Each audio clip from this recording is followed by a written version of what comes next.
শ্ৰীহানেন ফেমিলিৰ অন্য এটা ভিডিঅ'লৈ আপোনালোক সকলোকে স্বাগতম জনাইছো। যিহেতু এই সময়খিনি শেৱালি ফুলৰ ছিজন, সেয়ে ভাবিলো আজি আপোনালোকৰ লগত শেৱালি ফুলৰ এটি ৰেচিপি ভিডিঅ' শ্বেয়াৰ কৰোঁ। আজি আপোনালোকলৈ আগবঢ়াম বুলি ভাবিছো শেৱালি ফুলৰ এটি পকৰীৰ ৰেচিপি। এতিয়া বলক আমি ৰেচিপিটো বনাবলৈ আৰম্ভ কৰোঁ। এয়া ৰাতিপুৱাৰ দৃশ্য।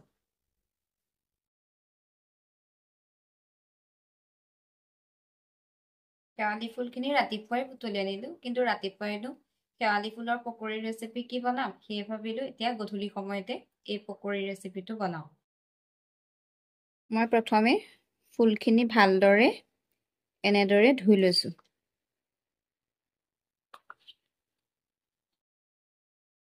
এনেদৰে মই দুবাৰমান ধুই লৈছো।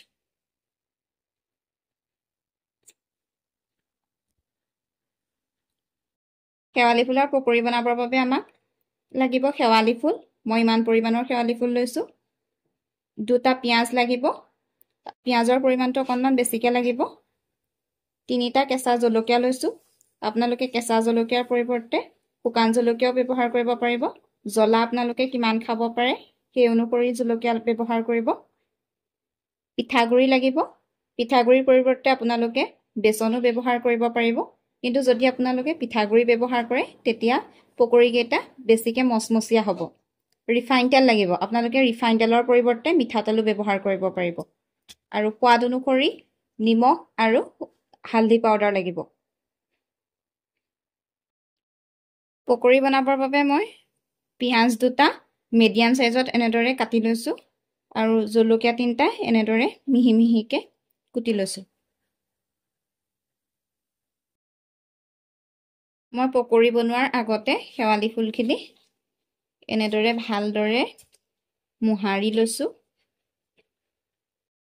এনেদৰে যদি মোহাৰি লয় তেতিয়া ইয়াৰ ৰসখিনি ফুলখিনিৰ পৰা পৃথক হৈ পৰিব।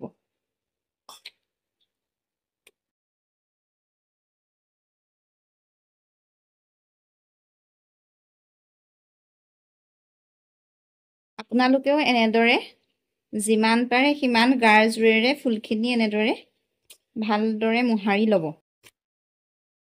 এয়া দেখিছে ইয়াত ৰস কিমানখিনি ওলাইছে।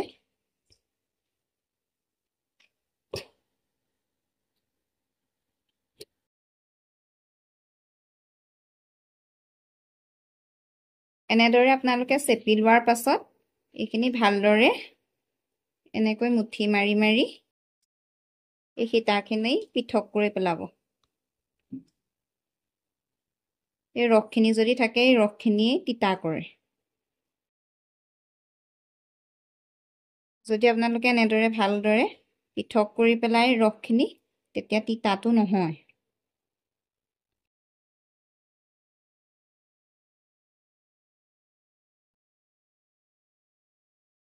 এই আপোনালোকে দেখিছে ৰসখিনি কিমান ওলালে। এইখিনি চব একদম পুৰা হালধি পানী গতে ওলাইছে।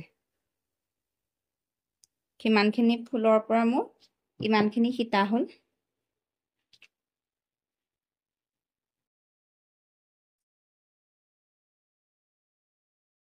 এইখিনি এনেদৰে চেপি লোৱাৰ পাছত সীতাখিনি কমকৈ এনেদৰে পিঠাগুড়ি যোগ কৰিব লাগিব। আপোনালোকে একেবাৰতে পিঠাগুড়িখিনি যোগ কৰি নিদিব।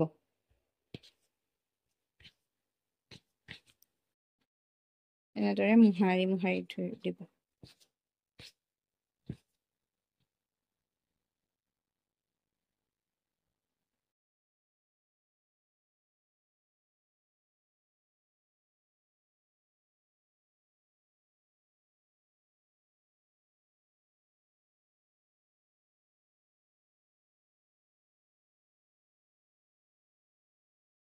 এয়া আপোনালোকে দেখিছে ইয়াত মই পানী যোগ কৰিবলগীয়া হোৱাই নাই।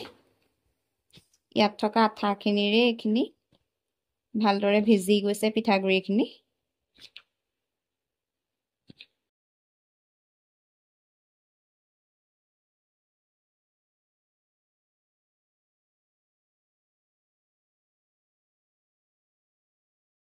আপোনালোকে যদি শুকান হোৱা যেন পায় তেতিয়া 2 চামুচ এচামুচকৈ কম কমকৈ অকণমান পানী তেতিয়া ব্যৱহাৰ কৰিব পাৰিব মোৰ অকণো পানী ব্যৱহাৰ কৰিবলগীয়া হোৱা নাই তাত থকা ৰসখিনিৰে হৈ গৈছে ইয়াৰ পাছত মই পিঁয়াজখিনি যোগ কৰিছোঁ তাৰপাছত এনেদৰে মোহাৰি দিছোঁ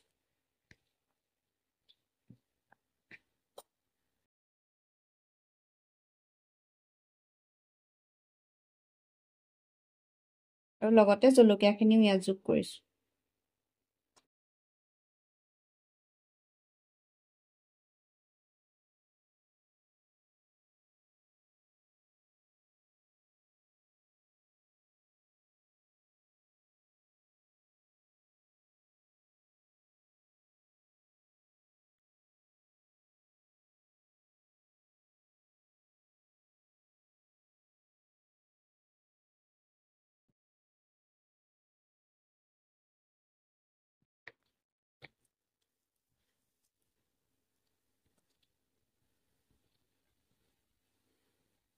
তাৰ পাছত ইয়াত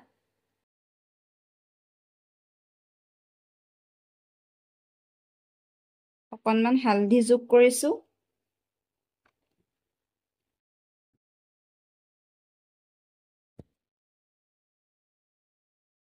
সোৱাদ অনুসৰি অকণমান নিমখ যোগ কৰিছোঁ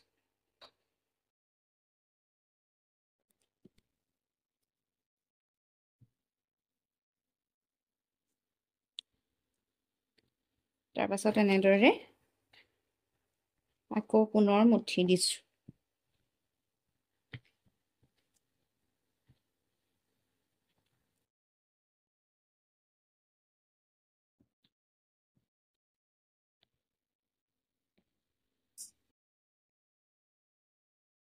এয়া মই গেছটো জ্বলাই কেৰাহীখন এনেদৰে পাতি লৈছোঁ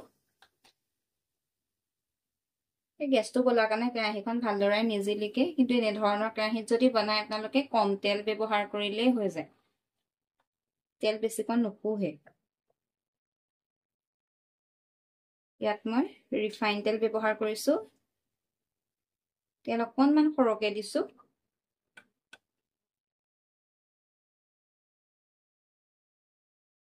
তেলখিনি গৰম হোৱাৰ পাছত মই এনেদৰে চামুচ এখনেৰে চামুচকে দি গৈছোঁ আপোনালোকে গেছটো ল' মিডিয়াম ফ্লেমত দি ল'ব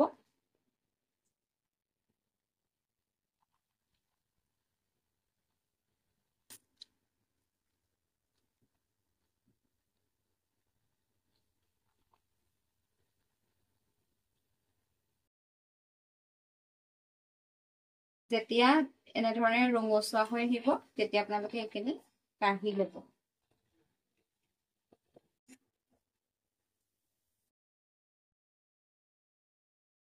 এয়া আপোনালোকে দেখিছে আমাৰ ইয়া শেৱালি ফুলৰ পকৰি ৰেডি হৈ গ'ল আপোনালোকে প্ৰথমবাৰ দেখিছিলে পকৰিকেইটা ফাটি ফাটি উঠিছিলে চামুচখনে দিলোঁ তাৰপাছত মই মোহাৰি এটা এটাকৈ এনেকৈ লাডু কৰি কৰি দিলোঁ তাৰপাছত এনেধৰণৰ হ'ল সেইখিনি আপোনালোকক ভিডিঅ' কৰি দেখুওৱা নহ'লে আপোনালোকেও এবাৰ এনেদৰে এই পকৰি বনাই চাব এনেদৰে যদি বনাই আপোনালোকে তেতিয়া অকণমানো তিতা নহয়